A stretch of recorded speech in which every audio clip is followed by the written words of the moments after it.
அனைவருக்கும் இரவு வணக்கம். ஒரு நாள் அந்த குளத்தருகே 4-5 பேர் நின்று பேசி கொண்டிருந்தனர். இந்த இடம் பூராவையும் வாங்கிட்டோம், அப்போ இந்த குளம் இப்பொழுது நமக்கு சொந்தமா என்று அதில் வெளுப்பாய் வேட்டி சட்டை அணிந்த ஒருவர் கேட்டார். ஐயா, இந்த குளம் அரசாங்கத்துக்கு சொந்தமானதாக இருக்குது, ஆனால் அதை சுற்றி இருக்கிற இடமெல்லாம் நாம் வாங்கிவிட்டோம். பக்கத்தில் இருப்பவர் அவர் காரைத்தரசியாக இருக்க வேண்டும், அவர் சொல்லி கொண்டிருந்தார். சரி, அப்போ அதை விட்டுட்டு மற்ற இடத்துல நம்ம கட்டிட வேலையெல்லாம் ஆரம்பிங்க சொல்லிவிட்டு விறுவிறுப்பென கார் ஏறி பறந்து விட்டார்.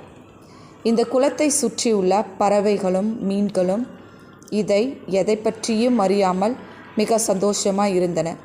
ஓரிரு மாதங்கள் ஓடியிருக்கும். அந்த குளங்களை சுற்றிலும் ஆட்கள் கூட்டம் அதிகமாய் ஆரம்பித்து விட்டது.